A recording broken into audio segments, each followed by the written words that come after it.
7월 셋째 주 김갑수 TV 소리방송 민심이 갑이다 시작하겠습니다. 네, 어느덧 7월도 내일 모레가 되면 하순으로 접어들고 있습니다.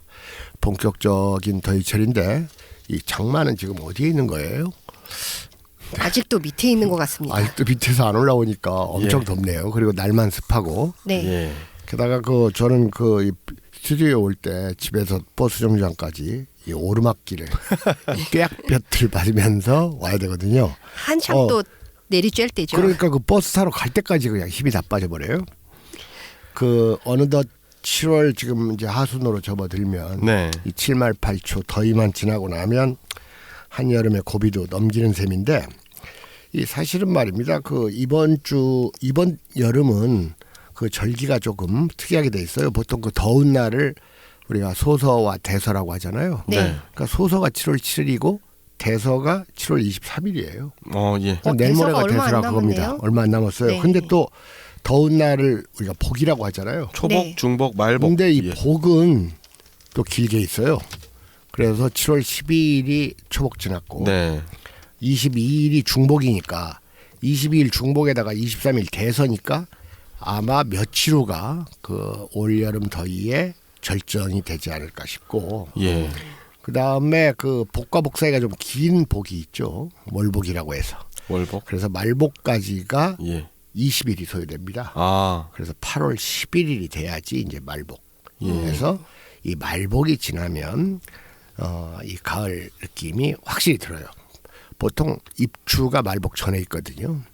그래서 7월 7일 소서, 7월 23일 대서, 8월 11일 말복이 지나가지고 8월 23일 처서가 되면 본격 가을로 접어들지 않을까 하는 생각이 좀 들었습니다. 지난주 정두원 전 한나라당 의원이 자살을 했는데 이 우리나라에서는 그 전에도 또 어떤 탤런트 배우 여배우가 전미선이라고.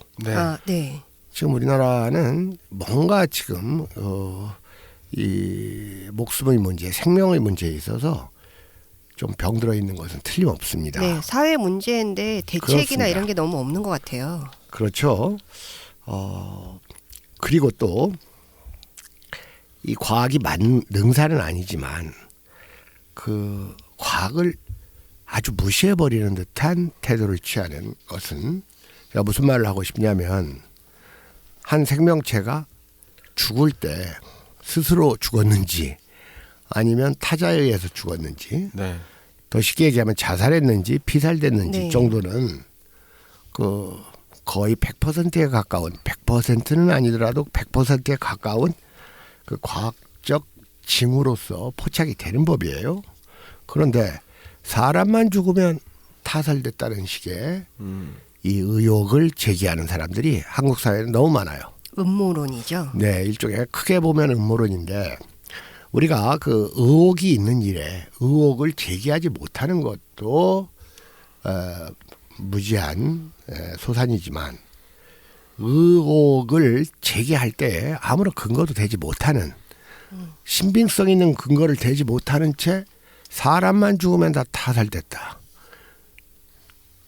노무현에서부터 시작해가지고 노회찬, 정두원까지 특히 정치인이 죽으면 다 타살됐다고 해요. 그러니까 자살이 미화돼서는 물론 안 되고 자살자에 대해서 연민과 동정이 있는 마음은 인지상정이지만 마치 자살자를 이 사후에 죽게 됨으로써 모든 것이 이렇게 유야무야 돼버리는 이런 현상은 저는 병든 현상이라고 봐요. 그리고 사실 이 사람이 피살됐는지 자살했는지 정도는 범죄학 서적 한두 권만 읽어봐도 뻔히 드러나는 현상입니다. 그런데 이 유언비어에 의해서 돌아다니는 이상한 풍문 같은 것을 근거로 제시하면서 SNS에서 마치 자살한 사람을 거대한 음모에 의해서 타살된 것처럼 얘기하는 것이 무슨 세련된 태도인 양. 그런 것이 바로 현대판의 미신이에요. 물론 의혹의 죽음도 얼마든지 있을 수 있습니다마는 인류 역사 이래 정치인의 죽음은 자살이건 아니건 다 타살 의혹이 제기되는 거예요. 예. 그 대표적인 것이 정조 독살론 아닙니까? 예, 맞습니다. 그러니까 그런 것들에 아무런 근거도 없이 이 자신 있게 말하는 사람들을 보면 좀 답답해요. 그저 유명인의 죽음은 자살 아니면 자살이건 아니건 타살 의혹을 제기한 것은 이건 동서고금의 이 필부들의 공통된 현상이다 정도를 좀 지적을 하고 싶은데 한국은 좀 다른 나라보다 더 심한 건 아닌가. 최소한의 신빙성이 있는 근거를 대면서 자기 주장을 펼쳤으면 하는 생각이 이번 방송에 앞서서 좀 듭니다. 네. 자, 오늘 방송 순서를 한번 소개해 주시죠. 예, 오늘은 1부와 2부에 걸쳐서 방송이 됩니다. 자, 1부는 주간지사 이재명 항소심 조국의 죽창가 그리고 기레기 비평. 네, 이번 주부터는 이제 기레기 석자도 다 말하기가 싫어가지고 기렉. 두 자로 줄여서 기렉비평 예. 이렇게 말을 좀 줄이기로 했습니다. 예. 2부에는 어떤 게 마련돼 있죠? 예, 2부는 후한무치의 절정, 일본의 경제 도발, 일본을 한 번은 굴복시켜야 이런 주제로 논의가 되겠습니다. 그렇습니다. 아까 제가 그 자살이 미화되는 미화까지는 아니더라도 자살이 두둔되고 정당화되는 이러한 현상을 말씀드렸는데 사실 한국에서는 이름 없는 약자 그리고 이 내일의 삶도 계약할 수 없는 빈자들의 자살이 하루 30명 내지 40명씩 이루어지고 있습니다. 이 이름 없는 그리고 돈 없는 힘 없는 사람들의 자살은 철저히 소외 외면하면서 유명한 사람, 유능한 사람들의 자살은 그렇게 무슨 대단한 것이냐까지는 아니더라도 그게 무슨 순국이나 순교에 버금가는 것이냐 그 말하는 현상은 그건 병든 사회 현상이다. 이걸 다시 한번 지적하지 않을 수가 없습니다. 네. 그래서 오늘은 방송을 시작하면서 이 자살 유감이라는 이러한 짧은 제목으로 말씀을 좀 드렸네요. 우리가 지금 이 방송 소리 방송을 2주 만에 하는 거죠. 네. 그리고 이제 또 2주 전에는 저 혼자였기 때문에 여기 예. 두 분은 3주 만인 것 같습니다. 네. 저도 한 주 방송을 좀 쉬었더니 네. 오늘 이 방송이 아주 뭐 부담도 없고 홀가분하게 오늘 방송을 하러 나왔습니다. 예. 아까 우리 강명길 선생님께서 얘기해 주셨는데 지금 조국 그러면 청와대 민정수석이죠. 예. 민정수석 비서관. 그런데 최근 들어서 그 일본과의 관계가 악화되자 오늘 우리 방송의 1부와 2부에 걸쳐서 다룰 주제인데 아무튼 그 일본과의 관계가 일본 측의 경제적 도발로 악화되자 그 시점에서 조국 민정수석이 아마 페이스북인 것 같아요. 그 페이스북에다가 그 죽창가를 좀 공유를 했어요. 네.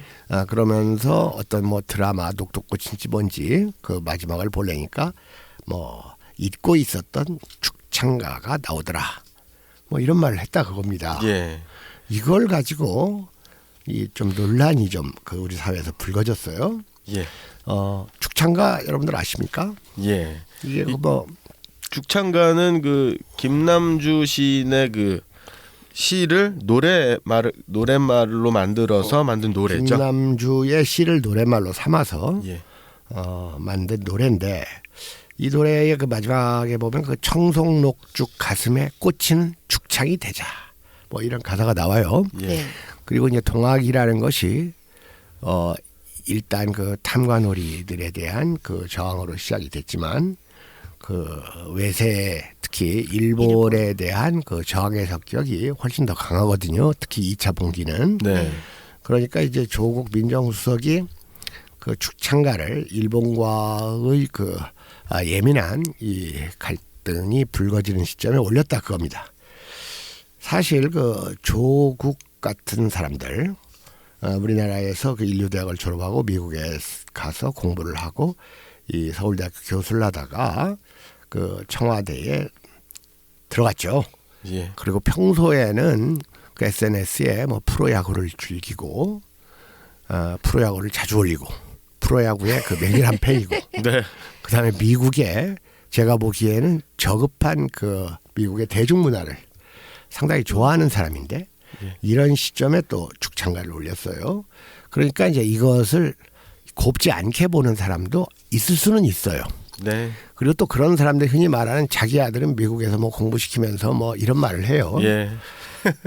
주로 필부들이 하는 얘기인데 그러나 이 시점에서 이 민정수석이 축창가를 페이스북에 공유한 게 그게 뭐 문제될 게 있는 겁니까? 그걸 가지고 무슨 뭐 축창가를 가지고 일본과 정하자는 거냐 이런 바보 같은 얘기들을 기레기들과 지레기들 지식인지 하는 사람들 지레기? 예 이런 사람들 하는 것이 참 못마땅해요 저는. 네. 사실 뭐 제가 뭐 조국 씨에 대해서 저는 호감을 갖고 있는 사람이 아닙니다. 그 사람의 그 언과 행 모든 면에서 못마땅한 면이 저는 많아요. 그리고 저는 얼굴도 마음에 안 들어요. 네. 그리고 용모도 아주 뭐 지난번에도 얘기했지만 아주 좀 날리는 용모인데 차라리 흰머리가 나니까 좀 나아졌어요. 그리고 이 페이스북에서 나를 심하게 비판하는 글마다 좋아요를 누르고 다닌 게 조국 수석이에요. 저 그것도 알아요. 그러나 이 시점에서 축창가 올리는 게 뭐 조국식의 영어로 얘기해서 so what 어때서 그렇죠. 그걸 가지고 이렇게 논란을 하는지 저는 그 이해할 수가 없습니다. 네. 자, 그래서 지금 이 그래가지고 조국 민정수석이 무슨 뭐 SNS를 너무 많이 한다. 별걸 다 씹잖아요. 예. 많이 오히려 그 이렇게 그 정치권에 있는 사람들이 SNS를 활발하게 해서 그 인민들과 자주 소통을 하는 것은 이건 바람직한 일이지 결코 이게 비판의 대상이 되어야 할 일이 아니죠. 예, 사실 SNS를 통해서 소통하는 것 자체는 긍정적이지만 전 가끔씩 뭐 뻘소리를 한다거나 사리 판단에 맞지 않는 이야기를 해서 뭐 그 인민들의 뜻을 민심을 호도한다거나 이런 거는 문제가 되지만 그저 그런 것 거는, 자체가 예. 또 하나의 큰 소통의 과정이에요. 예. 그러면 또 이 반박을 당하기도 하고 네. 또 그거에 대해서 해명을 하기도 하고 또 이 동학이라는 것이 여러분들 그 동학 그 유적지 가보신 적 있나요? 네. 네. 주로 이제 정읍에 많죠. 네. 지금 행정구역으로는 정읍이고 그 당시로는 고부였죠. 고부였죠. 예. 고부였는데 지금 그 행정구역으로 정읍시 신태인에 이 백산이라는 산이 있어요. 네. 예. 여기가 이제 동학 호남 창의소가 그 세워졌던 곳인데 그 고부군수 조병갑 네. 조병갑의 관할을 습격하고 며칠 후에 이 백산에 모여가지고 네. 이 결집을 한 건데 이 백산이라는 곳이 가보면 높이가 한 4-50m밖에 안 네, 돼요. 많이 동산이에요. 야트막한 야산이죠. 예. 동산인데 주변이 전부 이 민자로 된 들판이기 때문에 네. 이 사방이 다 많이 보인다 그겁니다. 네.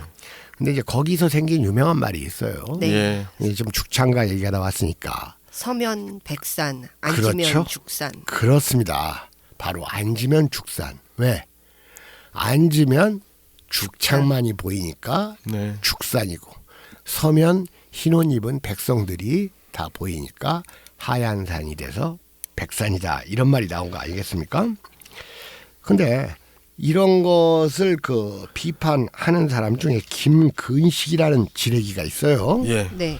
이 김근식이라는 분은 뭐 대북 문제에 대해서 좀 평소에 아는 체도 하고 그런데 보니까 그 경남대학 그 선생이죠. 네. 경실련에도 몸담았고 국민의당에도 또 그 관련이 돼 있더구만요. 서울대학교에서 정치학을 전공했고 그런데 이 김근식이 아주 과장되게 이 조국을 비판했어요. 네. 그러면서 정부가 해야 할 일을 도외시하고 의병 축창만 국민에게 요구한다. 이게 얼마나 과장된 우리가 이런 그 비판을 지난번에 제가 그 조선일보 김대중 그 논설 고문이 쓴 글을 비판하면서 논리적 용어를 몇 개 얘기를 했더니 그것을 의미 있게 들었다고 하는 분들이 좀 몇 있었는데 사실 지금 청와대 민정수석 조국은 무슨 의병이나 축창만을 국민에게 요구한 적이 없어요. 네. 죽창가를 그냥 공유했잖아요. 근데 이렇게 상대를 비난할 때 상대 주장을 엉터리, 허수아비처럼 만들어 놓고 비판 공격하는 것이 쉽다 그겁니다. 이런 걸 우리가 논리학의 용어로 허수아비 공격의 오류라고 해요. 네. 근데 우리나라에서 이 대학 교수들만큼 논리에 어두운 사람들이 없어요. 제가 접해보면 언제 조국이 국민들한테 죽창만을 요구했습니까? 그냥 죽창가 한번 띄웠지. 네. 그렇지 않습니까? 김근식이 뭐라고 했습니까? 예. 대통령을 보좌하는 최측근 참모가 반일과 죽창을 연상시키는 글을 올렸다니 어안이 벙벙하고 놀라울 따름입니다. 네. 라고 얘기했고요. 네. 그러면서 이제 1, 2, 3, 3에서 조목조목 얘기를 했는데 또 이런 얘기도 했습니다. 민정수석이 드라마 본방사수하면서 페북 올릴 만큼 한가한지 놀랍습니다. 놀라움도 표시했고요. 예. 그러니까 지금 이런 말을 하는 사람들을 보면 그 여지없이 그 서구 중심의 모양주의 역사관을 갖고 있어요. 그래서 일단 조선 역사를 몰라요. 네. 김근식 교수는 자기는 드라마 녹두꽃을 보며 일본이 아니라 무능하고 한심하고 비겁한 조선 정부에 더 분개하게 된다. 네. 하면서 그 일본이라는 제국주의 외세의 침공을 조선 내부의 문제로 이렇게 치환하는 식민사관 이런 식민사관을 여지없이 노출하고 있거든요. 네. 저는 정말 그 한 4, 5년 전부터 절망스럽고 이 분개스러운 것이 이른바 진보라고 하는 지식인들이 앞장서서 식민사관과 그 자학사관을 무슨 세련된 사관이냐 크게 떠들고 있는 현실이에요. 예. 그러면서 이런 얘기를 했습니다. 네. 동학농민군의 1, 2차 거병과 동학농민운동의 역사성을 제대로 알고 있다면 청와대 수석으로서 할 수 있는 말은 결코 아닙니다. 라고 하면서 동학농민, 동학 당시 항쟁의 역사성에 대해서 나는 알고 있는데 조국 너는 모른다. 그러니까요. 그러니까 이 사람들이 그 동학을 계급투쟁으로 파악을 하니까 거기에 외세는 안 보이는 거예요. 네. 참 그런 점이 좀 안타깝습니다. 왜 잘하는 사람이 동학군 몰살시킨 건 고종이고 당시 조선 조정이었다고 얘기를 하는 게 참 어이가 없습니다. 그러게 말입니다. 자, 또 이런 가운데 그 최근에 그 민주평화당이라는 정당이 있죠. 민평당. 그 지지율로 볼 때 그 표도 안 날 정도로 미미하다가 그래도 최근 들어서 뭐 1% 2% 이렇게 그 존재감이 나타나기 시작하니까 또 여기서 이 네 분이 지금 불거지고 있어요. 예. 여기서도 뭐 당권파 비당권파 그러면서 네. 네. 그 정동영 대표가 사퇴하고 당을 비상대책위원 체제로 전환하자. 그래서 제3지대 신당 창당을 주장하는 네네. 예, 이러면서 그 뭐 변화와 희망의 대한정치연대, 대한정치라고 하는 조직을 결성을 했습니다. 네. 그러면서 분당을 준비하는 건 아니냐, 분당을 준비하는 것 같다, 분당을 준비하고 있다, 뭐 이렇게 얘기하고 있습니다. 네, 신당 창당하겠다고 예. 이제 큰 소리를 치고 있는데, 자 이런 현상을 보면 뭔가의 데자뷰를 보는 것 같은 느낌이 들지 않습니까? 네. 지금 이 민평당 그야말로 그 김대중 선생을 이렇게 뒤따르겠다는 기치를 내걸고 있는 민평당이 이 김대중 선생은커녕 김대중 선생의 신발 뒤꿈치도 못 따라가는 네. 이런 모습을 보이는데 어쨌든 지금 정동영을 그 당대표직에서 몰아내자 해놓고 안 나가겠다 하니까 이제 신당 창당론으로 위협을 하는 현상. 자 이거 뭐 데자뷰 보는 것 같지 않아요? 네. 가장 최근에는 바미당에서도 손학규를 몰아내려는 예. 지지율이 안 오른다 해가지고 그런 현상이 있었죠. 예. 이게 왜 그런 것 같습니까? 여러분들 보시기에는. 제가 봤을 때는 친문하고 연대해서 더불어민주당으로 합당하려고 하는 거 아니냐. 내년 총선을 염두에 둔 뭐 이런 거 아닌가라는 생각이 들어요. 이것은 뭐 그렇게도 볼 수 있지만 총선을 앞두고 공천권을 따내려고 하는 거예요. 아, 공천권 당. 네, 이거 전문가가 심상정 아닙니까? 예. 그리고 여기 이게 네네. 대표로 주장하는 이 최경환 의원도 지금 현재 광주 북구 을 국회의원입니다. 네, 그렇습니다. 그러니까 이제 총선 앞두고 그동안 사방에다가 자기들이 너 공천 주겠다 뭐 몇 사람들하고 이렇게 그 미약도 해놨을 거고 그런데 이제 그 공천권은 정동영이 쥐고 있지 자기들 뜻대로 안 될 것 같지 하니까 나오는 아주 지극히 비열한 편법이에요. 그리고 이런 전문가가 누구냐면 심상정이에요. 네. 심상정, 노회찬. 안 그렇습니까? 과거. 한두 번이 아니죠. 이 사람. 네네. 예. 뭐 노회찬 씨 뭐 자살했다고 무슨 노회찬이 의인인 것처럼 얘기하는 사람들이 아직도 있는데 그런 게 한국 정치 이 인민들의 그 미개 현상이에요. 실제로 여러분 민주노동당 기억하십니까? 네. 그 민주노동당에 1차 분당이 있었고 2차 분당이 있었죠. 네. 네. 그 1차 분당 때에는 그 진중권 뭐 이런 사람들이 다 민주노동당 당원이었었어요. 예. 그런데 그때가 아마 2008년 때일 겁니다. 그 총선 공천권을 가지기 위해서 심상정이 1심의 사건을 심상정 노회찬이 1심의 사건을 종북으로 몰아가지고 네.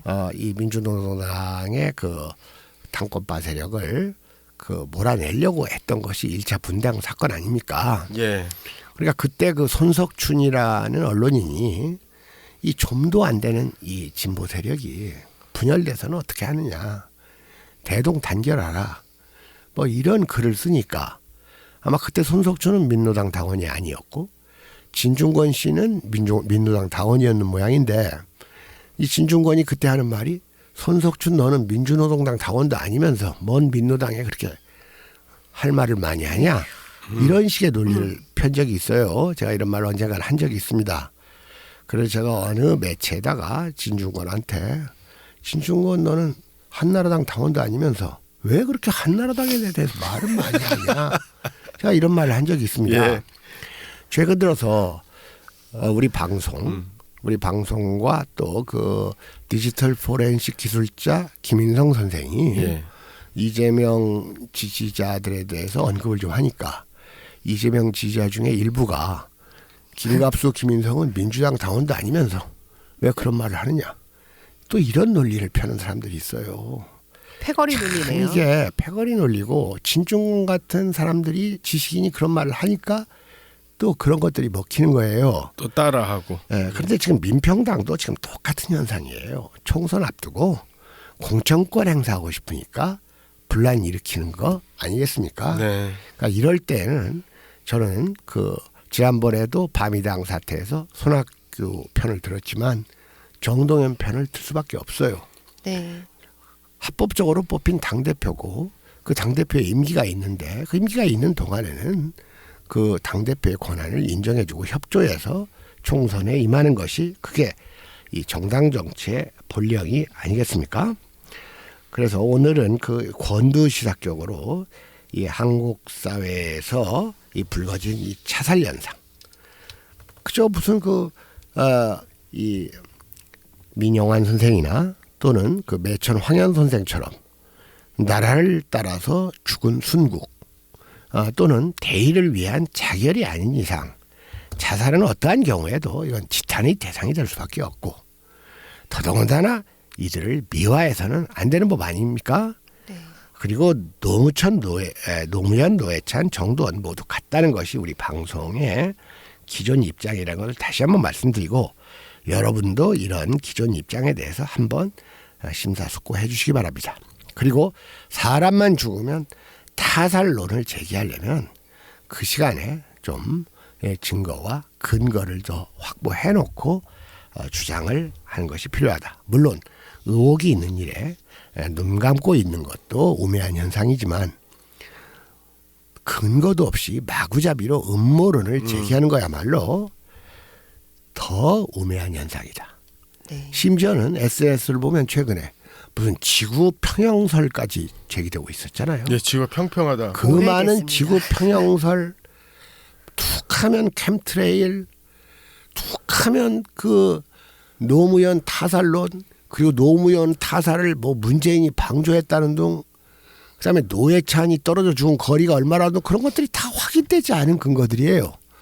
또 정두원이 무슨 또 이명박의 비밀을 너무 많이 알고 있어서 입막음용으로 뭐 위장 자살을 했다는 등 그러면 부검을 해야 될 거 아니냐는 등 부검을 유서를 쓰고 가서 죽었는데 그리고 유족이 부검에 반대하는데 그걸 부검을 하라 할 권리가 누구한테 있어요. 그리고 뭐 유서가 다 거짓으로 만들어졌다는 등 그렇게 한 사람의 죽음을 자살로 위장할 만한 전지전능한 힘을 가진 빅브라더가 있는 것인가? 저는 그 사람들 말대로 차라리 있었으면 좋겠어요. 제발 좀 근거 좀 대라 그겁니다. 뭘 주장을 할 때. 참 그런 것들이 이 한국이 정치 현실을 발전시키지 못하고 계속 제자리 걸음에 머무르게 하는 건 아닐까 하는 그 안타까운 심정을 좀 전할 수밖에 없어요. 네. 네. 캠트레일 의혹은 제기할 수 있어요. 얼마든지 의혹은 제기할 수 있는데 좀 근거를 대리는 노력을 좀 해달라 그겁니다. 사실 그 지구 평형설 같은 거에도 계속 그런 의문이 제기되니까 거기에 또 혹해가지고 긴가민가 하는 사람들이 이 멀쩡한 사람들이 생겨요. 저도 최근에는 말입니다. 이 정두원이 7월 16일 날 죽었지 않습니까? 예. 근데 이명박의 수임 번호가 716번이라고 그걸 또 연결시켜가지고 네. 이상한 그 퍼즐을 만들어내는 이런 사람들이 어떻게 그 샤머니즘을 탓하고 그 무당을 미신이라고 말할 수 있겠는지 한번 스스로를 한번 좀 생각해 봤으면 좋겠습니다. 예. 자, 여러분들 우리가 그 공지를 하나 드리겠습니다. 네. 중간중간 오늘은 공지를 하겠습니다. 우리 그 자주인학회 그리고 백권대학 김갑수 TV에서 실시하는 이 국외 답사 프로그램이 있죠. 예. 네. 이 국외 답사가 지금 진행 중인 국외 답사는 작년 올 1월과 2월에 쿠바, 베트남에 이어서 지금 마신사 답사가 진행되고 있는데 4차에 네. 걸쳐서 마신사라는 것은 마오 신중국 혁명 4대 도시의 이제 약자죠. 네. 그런데 지금 2차 마신사 답사가 10월 10월 8일부터 13일까지로 예정돼 있죠. 네. 그런데 2차 마신사 답사의 정원이 100% 충원되었고 여기에다가 대기석 15%까지 완전 마감됐습니다. 예. 그동안 우리는 15차에 걸쳐서 무려 중국 각지와 백두산, 러시아의 시베리아와 바이칼, 중앙아시아의 탄탄탄, 베트남 디엠비엠프, 호치민, 그다음에 쿠바 등지의 국외 답사를 모두 처음 계획대로 다 성사시켰습니다. 이런 호응을 얻는 데에는 일단 그 참가자들의 이 심성과 교양 수준 그리고 일반 여행에서는 선택하기 힘든 대단히 의미 있는 노정 선택 게다가 최소 10시간 이상 진행되는 답사 중 강의, 학습 이런 여러 가지 요인이 복합적으로 작용하지 않았나 합니다. 그래서 이 마신사 2차 답사가 마감된 시점에서 3차 답사를 미리 공지합니다. 이 3차 답사는 1차, 2차보다 노정이 조금 더 멀고 다양하고 그리고 일정을 그 여행지 날씨를 좀 감안하지 않을 수가 없어요. 지난번에 우리가 북경 투어를 할까 그랬는데 너무 추워. 2월 말 북경이 평균 기온이 영하 8도예요. 그러면 좀 사람이 살기에 좀 힘든 날씨죠. 네. 그래서 이때 2월 하순경에 우리가 선택한 이 노정은 이 평균 기온이 한 8도에서 한 13도 되는 그런 곳들이에요. 그래서 다행입니다. 농민과 교사들을 위해서 2020년 2월 하순으로 정했습니다. 그래서 2020년 2월 21일 금요일부터 27일 목요일까지 6박 7일의 그 일정인데요. 하루가 더 늘었네요. 그렇습니다. 왜냐하면 중간 부분 준이 다음에 거기가 상당히 복잡하게 여러 군데가 또 있어요. 네. 그래서 가는 편의 항공은 충칭, 중경까지 그리고 오는 편은 이제 청두, 성도라고 하죠. 이 청두가 말하자면 그 촉나라 있죠. 촉나라의 그 성도예요. 그 촉나라 위촉오 할 때 네. 촉이요. 예. 촉이라고 하니까 갑자기 유시민이 생각나네. 네. 청두에서 이제 인천 그렇습니다. 그래서 이 대충 짜본 이 그 일정으로는 인천에서 중경에 가서 중경에서 대한민국 임시정부 청사, 인민대례당, 바이공관, 짜지동, 인민해방기념비, 홍화등동을 보고 여기서 버스로 준이까지 2시간밖에 안 걸려요. 그 유명한 준이회의 아시죠? 네. 그리고 준이에 가서 홍군 회의구지 여기서 마오가 이제 실권을 되찾았죠. 그 다음에 기념관과 국가은행 구지와 열사 등을 보고 여기서 또 1시간 반 이동하면 노반진이라는 곳이 있습니다. 여기에 사도적수 전적지, 그러니까 사도적수 전투가 여기서 그 유명한 사도적수 강을 4번씩 이렇게 시계 방향으로 돈 유명한 전투죠. 그 다음으로 이제 인회연으로 이동하는데 30분밖에 안 걸려요. 그리고 인회연에 그 유명한 모태주 마오타이주 전시관이 있습니다. 아 예. 여기가 이제 그 국주 문화성이죠. 그래서 당시 홍군들이 이 마오타이주 가지고 소독도 하고 마시기도 하고 또 이것도 마시기도 하고 또 이 당시에 또 우리나라 양림장군의 그 나루터 습격 이런 것들이 이제 가까이에 있는 곳이죠. 그다음에 시스이현으로 1시간 반 이동해서 여기에 사도적수 기념관과 공원, 정원 등이 있고 여기서 이제 다시 준이로 돌아갑니다. 그럼 준이로 돌아가서 보니까 준이에서 고속열차가 청두까지 아마 서울 부산 거리 한 2배 정도 됩니다. 그래서 3시간 청두까지 고속열차를 타고 가 있어요. 근데 청두는 뭐 볼거리가 너무 많죠. 스촨성 박물관. 이 스촨성이 호남성과 더불어서 가장 중국다운 곳이죠. 그리고 중국 혁명 영웅들이 가장 많이 나온 곳이 이 스촨성이에요. 아 예. 그러니까 마오가 호남성 출신이라면 덩샤오핑이 스촨성 출신입니다. 그 다음에 그 용링이라고 그 전촉 건국왕제 왕건의 묘가 있는 그 왕건 이름이 여기서 온 거예요. 그 다음에 그 무후사 이게 바로 그 유명한 제갈량과 유비의 사장입니다. 제갈량과 유비의 사장이고 또 제갈량과 유비를 상당히 좋아했던 시인이 두보 아닙니까? 그러니까 두보가 여기에 있는 그 제갈량의 사당에 갔다가 쓴 시가 그 유명한 촉상이에요. 그래서 그 유비가 제갈량을 스카우트하기 위해서 삼고초려했다는 말 나오죠. 예. 그래서 3번 돌아봄을 어지럼히 함은 이런 표현이 그 촉상이라는 시에 나오죠. 그리고 이제 청양궁이 있는데 청양궁은 바로 그 노자 선생의 탄생지고. 그다음에 여러분들 그 최치원이 쓴 그 황소경문, 토황소경문, 토황소경문 아시죠? 예. 그 황소의 난이 일어났을 때 몽진 피난을 일로 왔어요. 청양궁에. 그리고 그 유명한 이 두보 선생의 시성 두보 선생의 거주지였던 곳에 전시관이 있어서 이곳을 두보 초당이라고 합니다. 그런데 이 한국 아저씨들이 여기 가가지고 여기에 초당 두부가 와 있네 뭐 이런 말 하는 걸 제가 들은 적이 있어요. 예. 네. 그리고 여러분 판다 아시죠? 판다. 팬더. 네. 예. 팬더 생태공원이 여기 있습니다. 여기에 가면 직접 그 팬더가 논이는 장면을 볼 수가 있습니다. 그래서 청두 그 답사를 끝내고 청두에서 귀국하는데요. 이 참가 경비는 항공권이 결정돼야지 확정되고 항공 시간이 만약 만연하도 변경되면 우리 일정도 그 하루 이틀 조정될 수는 있습니다만은 2월 21일에서 27일이 거의 결정된 것으로 보시면 됩니다. 네.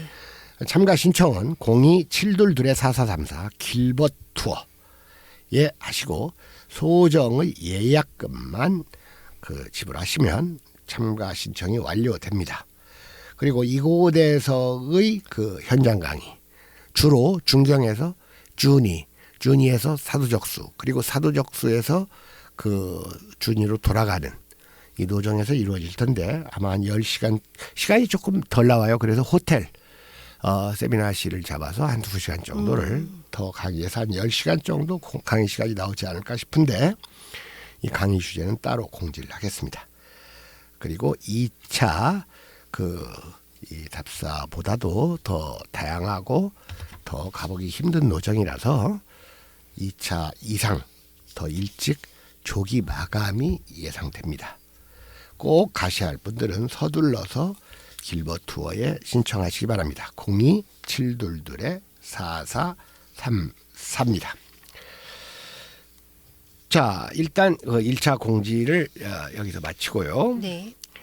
오늘 지금 우리가 방송을 쉬는 동안 그 이재명 경기지사의 네. 그 항소심 그 예, 7월 10일 날. 공판이 시작됐죠. 네. 그래서 7월 10일부터 시작돼가지고 근데 이 공판이 1차 때는 20여 회에 의해서 이루어졌는데 이번에는 그냥 몇 차례로 해가지고 단기 속전속결할 것으로 보도되던데 네. 어떻게 지금 일정이 잡혀 있습니까?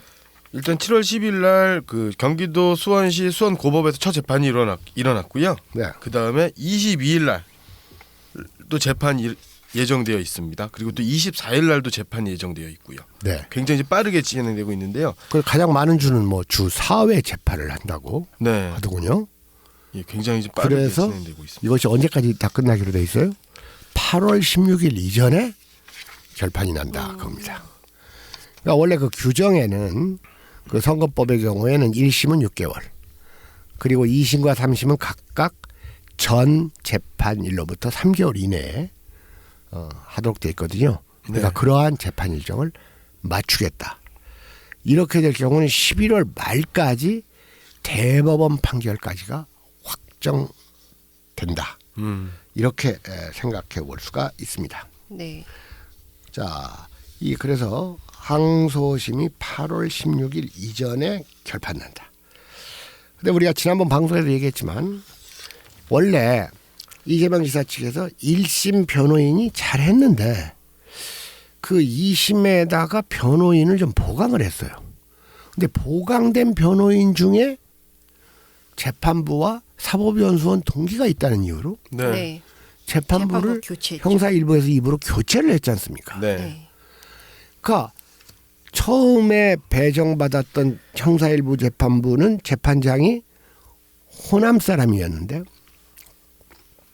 새로 배정받은 재판장은 이름이 임상기 부장판사인데 네. 이분은 대구 쪽. 대구 쪽에 네. 아주 보수적인 그러한 그 법관이란 점에서 좀 그 이재명 지지자들의 그 의구심을 좀 자아내고 있어요. 거의 뭐 대구에서만 근무했었습니다. 네. 예. 그런데 지금 10일 날 재판을 하면서 뭐가 결정이 됐냐면 검찰로부터 고발인 진술서 그리고 그 이재명 지사의 형 재선 씨가 기고한 칼럼 등을 추가 증거로 제출을 받았어요. 게다가 1심에서 1심 재판부가 채택하지 않은 검찰 측 증인들을 몇 사람 더 허용을 했어요. 예. 이게 누구냐면 전 성남시장 비서실장 윤기천. 그 다음에 고 이재선 씨의 시민단체 동료들과 회계사 사무소 직원. 그러니까 이 사람들은 그 변호인 측이 주장하는 이재선 씨가 정신병을 앓고 있었던 사실을 부인하는 사람들.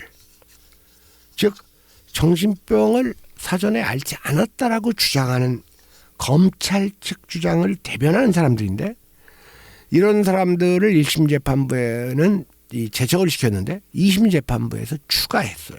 그리고 이런 사람들, 이런 추가된 증인들의 증언만 듣는 것으로 2심 재판이 종료될 것 같은 일정밖에 되지 않습니다. 예. 그래서 실제로 이 법정기를 지키겠다면서 22일, 24일, 25일, 26일 이 네 날이 모두 증인 신문이에요. 예. 근데 모두 이 증인이 검찰 측 증인입니다. 증인. 이재명 지사한테 피고한테 불리한 검찰 측 증인이라 그겁니다.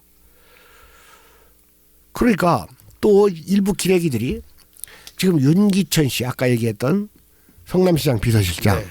그 윤기천 씨가 그 이재명 지사가 혐의를 받았던 직권남용을 도왔다는 그러한 혐의로 기소됐죠. 구속돼 있다는 식으로 보도를 했는데 그게 오보입니다. 아, 그래요?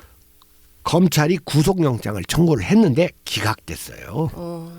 그래서 불구속 상태로 재판을 받고 있는 정도입니다. 그런 점을 여러분들이 좀 아셨으면 좋겠습니다. 자, 이런 가운데 이재명 지사의 재판이 이렇게 이제 속전속결로 진행되는데 여전히 그 이재명 재판의 그 2심 항소심의 내용들 이런 것들은 1심과 지금 똑같은 거죠. 네. 그런데 그 무죄를 왜 선고했느냐?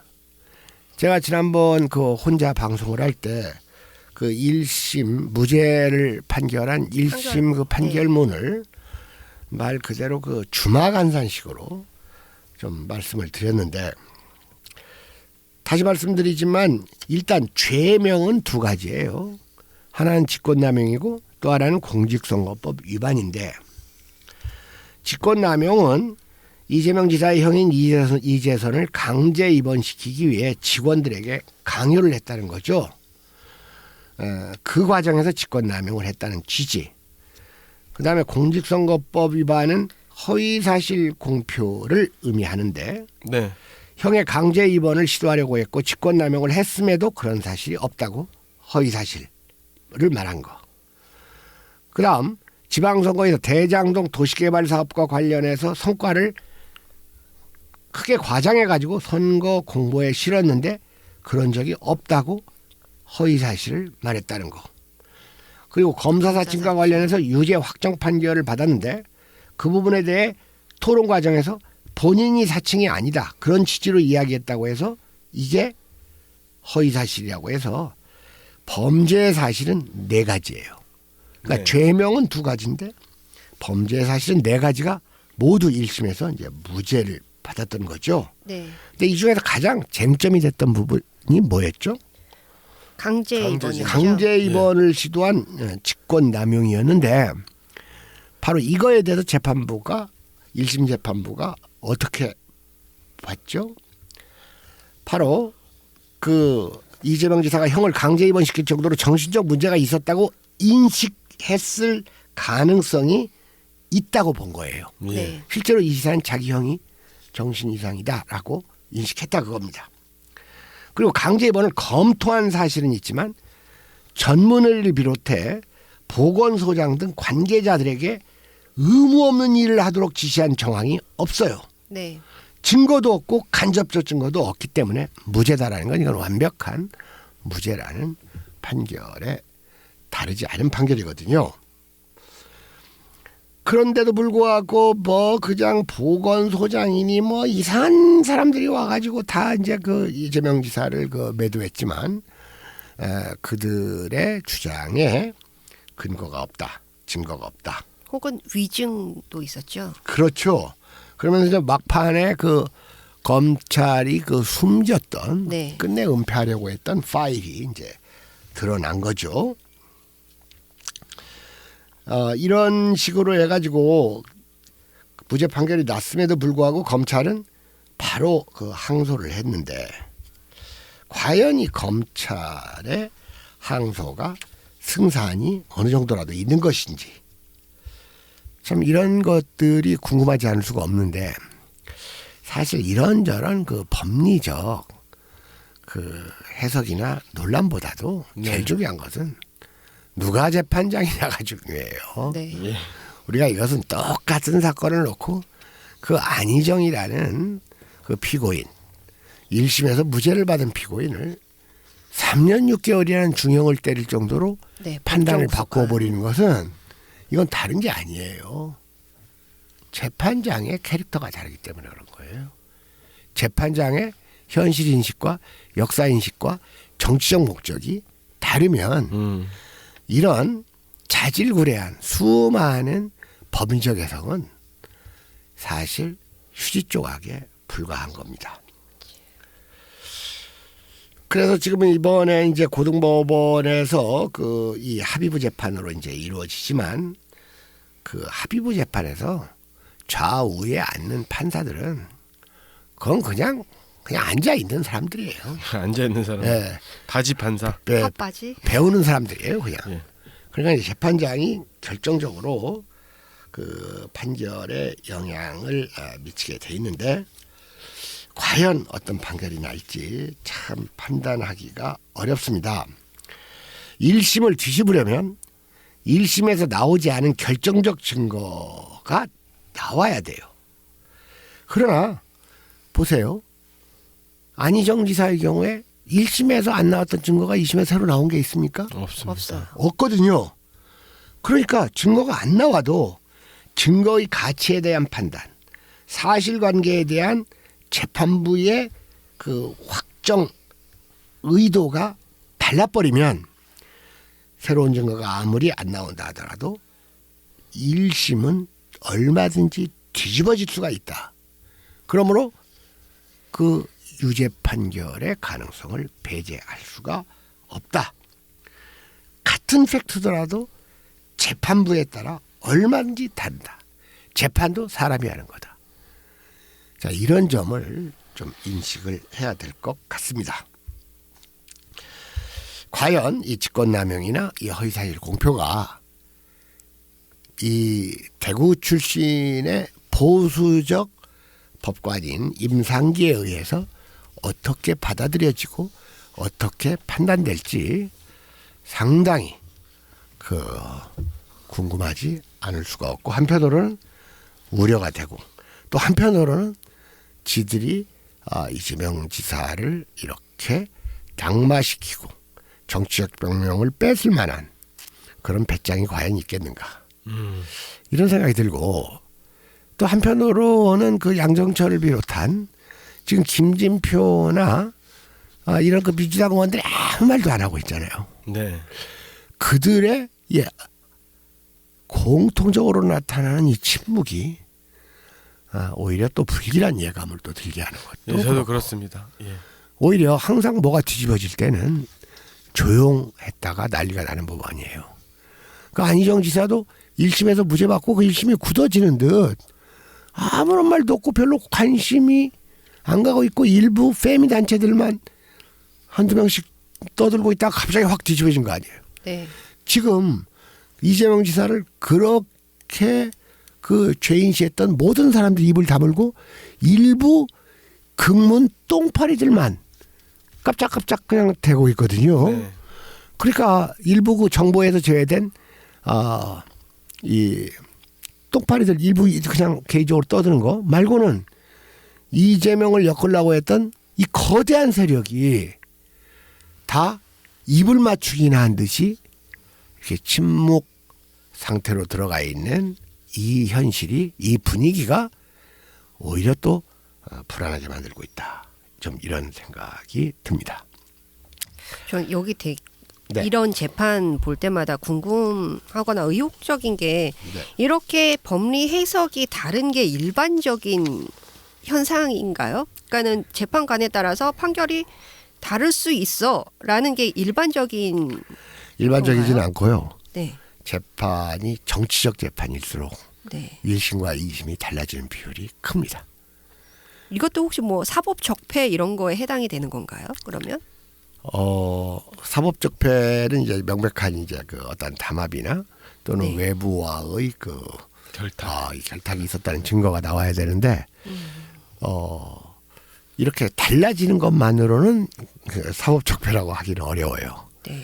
그러니까 명백한 이 물리적 증거가 나와야 하는 건데, 이건 뭐 외국도 마찬가지예요. 법관에 의해서 특히 어떠한 그 정치인에 대한 판단. 그러니까 다시 말해서 이재명은 민주당 대선 후보라 그겁니다. 그러면 지금 자한당에서 이재명을 자한당을 지지하는 법관이라면 이재명을 좋게 볼 수가 없어요. 게다가 민주당 내에서도 김진표나 또는 뭐 안민석이나 박주민이나 이런 극문에 속하는 이런 사람 입장에서는 또 이재명을 또 적으로 간주해요. 그러니까 이 법관의 이 정치적 그 입장이 어떤가에 따라서 달라지지 않을 수가 없어요. 정치에 대한 판단은. 네. 그러면 뭐 이재명 지사한테는 굉장히 불리한 상황이네요. 왜냐하면 특히 이렇게 이 민주당과 자한당으로 갈라지는, 여기에는 뭐 흔히 말하는 대로 무슨 뭐 보수냐 진보냐 수구냐 개혁이냐 호남이냐 또는 영남이냐 이런 여러 가지 그 결정 요소가 작용을 하거든요. 이런 것 말고도 어쨌든 그 법관의 그 정치적 입장에 따라 크게 달라집니다. 보세요. 우리가 오늘 논의하겠지만 그 강제징용, 예. 일제 때 일제 말기에 강제징용 피해자에 대한 그 보상 판결을 네. 우리나라 2008년에요. 우리나라 서울중앙지검에서는 원고 패소 판결을 내렸어요. 네. 일본 기업 측에 손을 들어줬다 그겁니다. 자, 그런데 잘 보세요. 그때 누가 정권을 잡고 있었습니까? 2008년이면 이명박이 잡고 있을 때 아니에요. 그러니까 이명박의 기조에 맞춰준 판단이에요. 그랬다가 박근혜로 넘어왔어요. 박근혜로 넘어오면서 이제 그 대법원에서 계속 판단을 지연시켰거든요. 그랬다가 문재인 정부가 드니까 작년에 바뀌어버렸잖아요 또. 그러니까 그런 역사적인 것도 누가 정권을 잡고 있느냐? 재판장의 그 정치 성향이 어떠냐에 따라서 달라져요. 그러니까 그 셰익스피어의 희곡에 나오듯이 모든 법관은 다 죽여야 한다. 이런 말이 그 문학 작품의 대사로 그 회자되기도 하는 게 이건 뭐 동서양을 막론하고 다 있는 현상입니다. 자, 여러분들 그 우리 백권대학이 3차 학기 그 종강을 앞두고 있어요. 네. 7월 21일 일요일부터 교육장소 즉 교실을 토즈 이 구장소 토즈에서 200m 떨어진 라이지움 새 장소로 옮겨 진행합니다. 네. 아, 이름들이 다 마음에 안 들죠. 토즈 무슨 라이지움 아주 모양주의의 극치인데 제가 지은 이름이 아닌데 어쨌든 이 새 장소 라이지움은 이 토즈 건물에서 큰 길과 반대 방향으로 즉 아파트 쪽으로 한 100m 가면 오른쪽에 삼계탕집이 있어요. 왼쪽에 만두집이 있고. 근데 거기서 좌회전을 해가지고 또 100m 하면 그 강남 오피스텔이라는 큰 건물이 있는데 거기에 라이지움이라는 간판도 있어요. 그러니까 불과 200m밖에 안 떨어졌습니다. 역기역자로 가시면 됩니다. 네, 처음 오신 분은 지하철 2호선 강남역 9번 출구로 나오셔서 교대 방향으로 직진하신 다음에 GT타워에서 우회전해서 직진을 하시면 바로 보입니다. 그렇죠. 예, 이번에는 이제 입구가 11번이 아니라 9번이 더 가깝게 됐죠. 네. 그리고 사실 여기가 그 전철역으로 따지면 강남역보다도 신논현역 6번인가요? 거기가 네, 더 가깝죠. 신논현역 지하철 9호선 신논현역 6번 출구에서 강남역 방향 직진하고 아까 말씀드렸듯이 토즈 건물인 시코르에서 우회전 후 직진 그리고 김밥 천국에서 좌회전 후 직진하시면 되십니다. 그러니까 그 지난번 토즈 건물 뒤편으로 오시면 그날 한 사람이 좀 그 안내를 해드리도록 하겠습니다. 그리고 우리가 이제 새로 얻게 된 교육 장소는 그 칠판도 있고 더 교육적인 장소고 시간도 우리가 여유 있게 쓸 수 있어서 우리가 강의 시간을 4시로 정해놓고 실제 시간 시작은 10분이나 15분 정도 늦게 해도 될 정도 여유가 있어서 21일 강의는 그렇게 하려고 하는데요. 그래서 7월 21일 백권대학 강의를 진행하고 8월에 한 번 더 모임을 갖고 종강할 예정입니다. 3차 학기. 네. 그리고 4차 학기는 9월 둘째 주에 개강할 예정인데요. 다음 주에 이 4차 학기 그 등록에 대해서 안내를 드리겠습니다. 그동안 우리가 그 강의를 그 매주 2강씩 하지 않습니까? 주제가 다르니까요.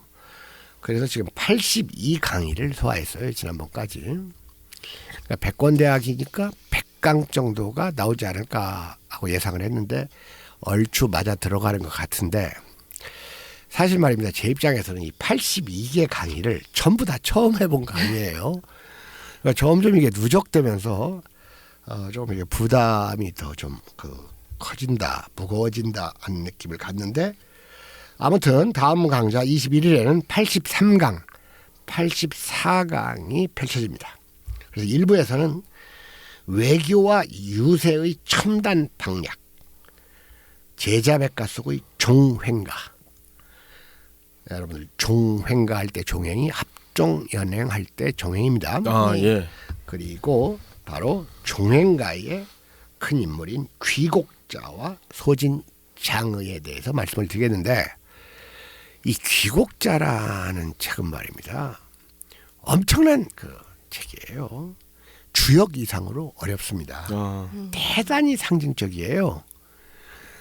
그리고 그래서 이것을 한번 10번 정도 읽어야지 이제 의미가 좀 통하는데 바로 이 귀곡자가 중국의 그 유능한 책사들 그 시대에 예. 소진, 장의, 손빈, 방연 이런 사람들의 다 그 스승입니다. 손빈, 방연. 예. 예.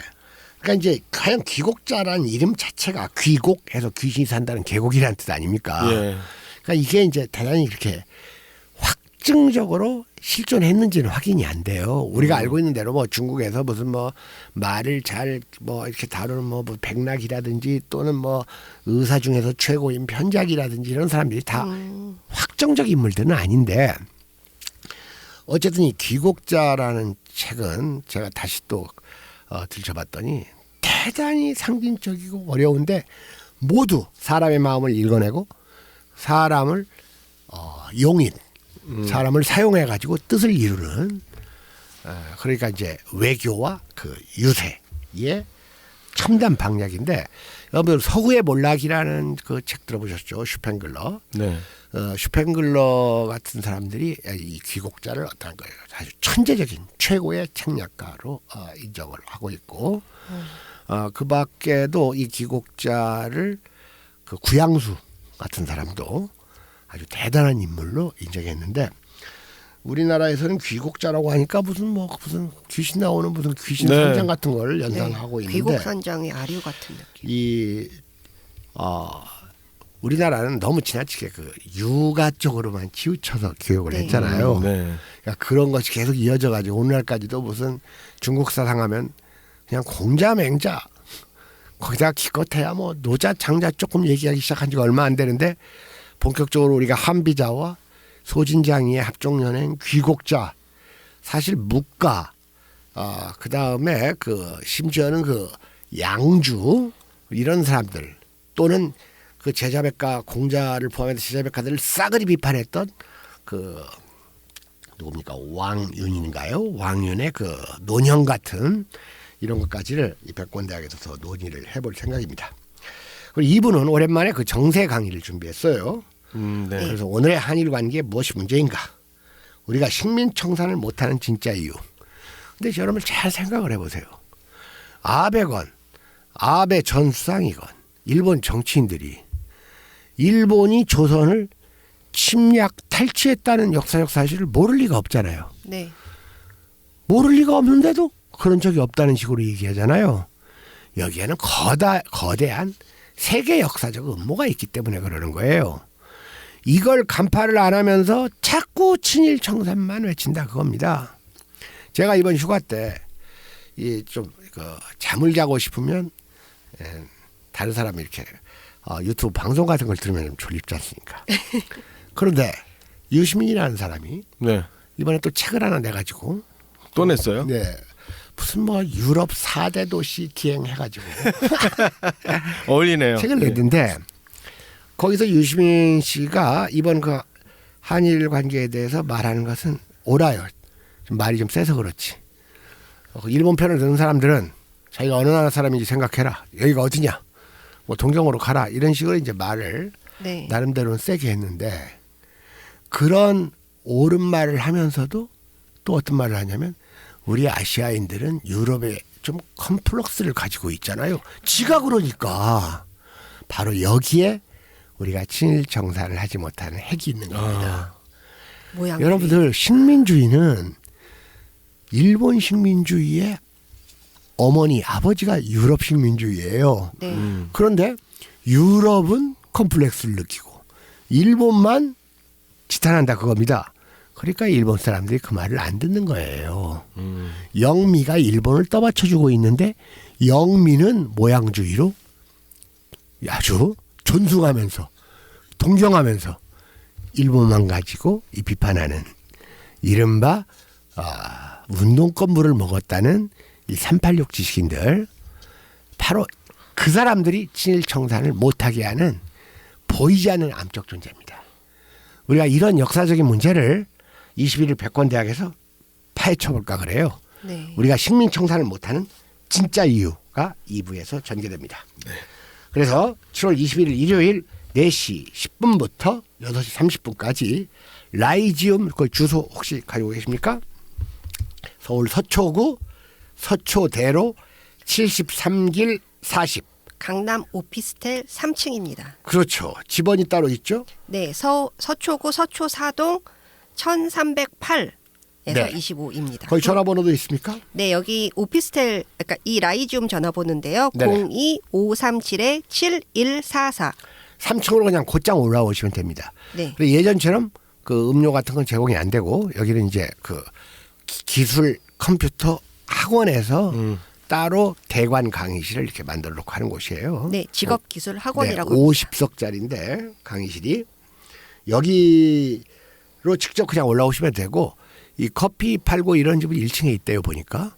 그리고 이제 지난번 장소보다 더 약간 들어갔기 때문에 주택가로 바로 그 앞이 그 교회도 있고 아파트예요. 더 교육적으로는 좋아 보이더구만요. 네. 문의 및 일일 참가 신청은 김경화 교무한테 하시면 되는데 김경화 교무의 전화번호는 010-6307-5159번입니다. 자 여러분 오늘 방송 1부는 일단 여기서 끊습니다. 예정했던 것을 다 하지 못했는데 이건 2부로 넘겨야 될 시간이죠. 네. 1부는 일단 여기서 끊고 2부의 기획 비평으로 넘어가서 최근에 불거지고 있는 이 한일 간의 갈등, 일본의 경제 도발 네. 이런 거에 대해서 논의를 이어가도록 하겠습니다. 네.